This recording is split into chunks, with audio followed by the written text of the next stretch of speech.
I love this question. Let me see, where was it?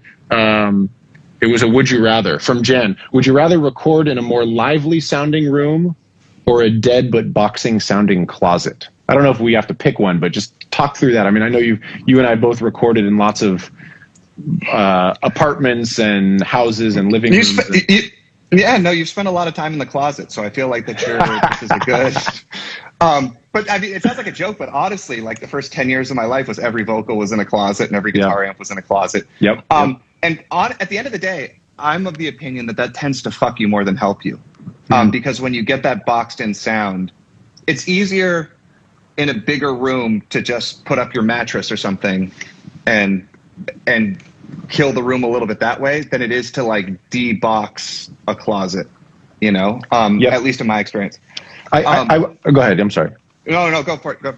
I was going to say, I think there are some songs that probably, if you hear some extra room and you want it to be really tight, then you would want to take a little bit of boxiness over the boom of the room. But I would say 9 times out of 10, I'd much rather do it in a big room. I mean, you're not going to be doing it in like a echo chamber or something where it's going to be crazy. But like the difference between this living room here, where it's got ceilings, I'd much rather record something, and I have already here, than like try to stuff it in a closet. Because when you get into a closet, you get all these weird short reflections that are just going to make everything sound kind of strange and hard to EQ.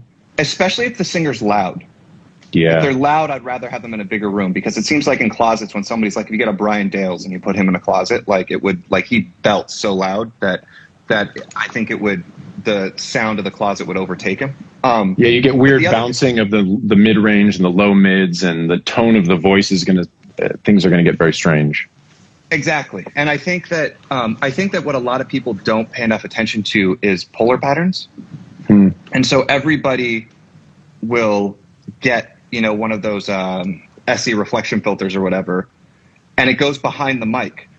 And you forget that the microphone, most microphones are cardioid, and designed to block the behind the mic, but they're picking up everything behind the singer.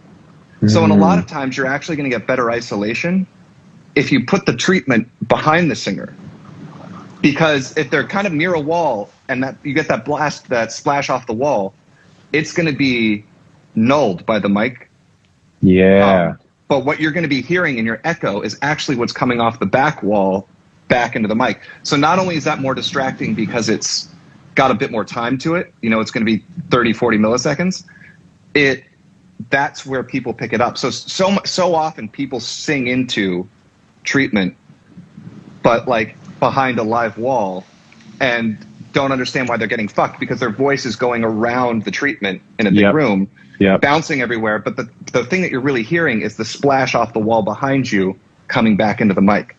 That's a really good, it makes total sense. And it's a really great point. I think people should really learn about what a microphone, what patterns. I mean, most microphones that people are using are cardioid. I mean, you can have omni, you can have figure 8. People should understand what those things are, not just what they are, but cardioid is not just you have a microphone and then it picks up like this amount of sound. Cardioid is actually sort of a bubble, a spherical half bubble type of thing around the microphone. And so it's important to understand what that means it's picking up and what it's not picking up. Where if you have cardioid pattern, like this microphone here, in front of it, there's basically like a big bubble here, but behind it, it's actually canceled. Right. And so, like you said, putting something, if I'm singing here into the microphone, something behind me is going to make more sense to try to knock down some of the sound. And it's important to also know about proximity effect, which happens with cardioid, where when But go for it. Yeah. How that's different. My foot dropping names. There was a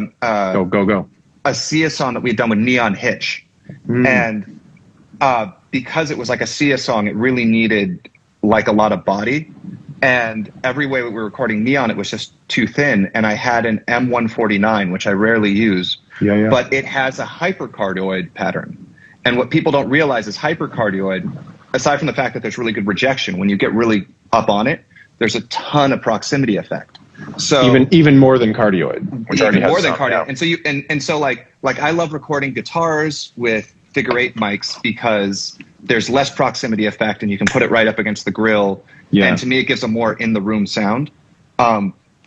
But in this case, I knew that if I switched to this mic and went hypercardioid, I could beef her up a little bit before EQ, before whatever.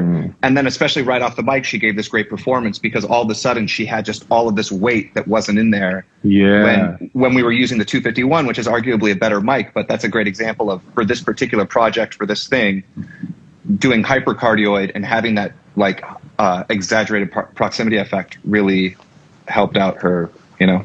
So to explain it for some people, what we're talking about is the polar patterns of microphones, and not all microphones have switchable polar patterns. Most are cardioid, which is a mostly front-facing way that the capsule picks up the audio.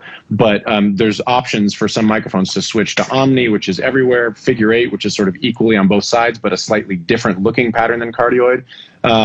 And then there's hypercardioid, which is sort of a narrowed version of cardioid. And what we're talking about with proximity effect is as you get closer to the microphone, the frequency range or the frequencies change in that you'll get more low end the closer you get to the microphone. So if you guys are recording vocals at home, I mean, you know, try the difference between recording something like this and then recording something like this. And not only will it get louder, but the low end will get a lot bigger too. And that's a really important thing to learn about, both as a mixer, as a vocal producer, when you're coaching people, when something's too boomy. A lot of people, just their instinct, you know, you look at rappers on stage and they're just on a microphone like this. Right. It turns out the microphone's going to sound much better like this. When you watch seasoned people perform, it's a different kind of thing. And that's a really important part of vocal production, is understanding what the microphone does, what the pattern is, how that affects how it's going to sound, how close people should be. These are all really important aspects of vocal production. I think a lot of people don't know. And how much of the room it's going to pick up. Like, and there's pluses and minuses to everything. So like an Omni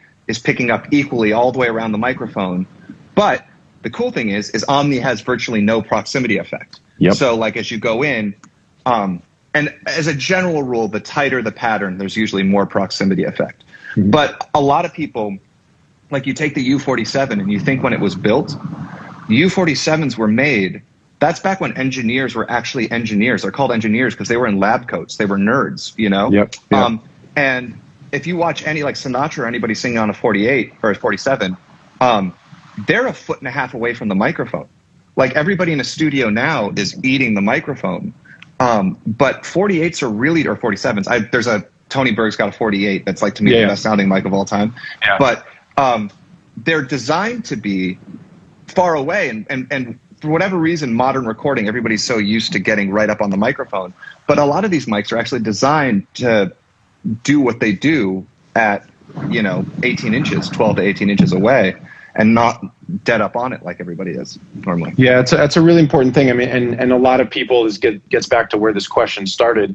People are not recording in nicely treated vocal booths or rooms and that sort of thing. So you do have to kind of make some compromise.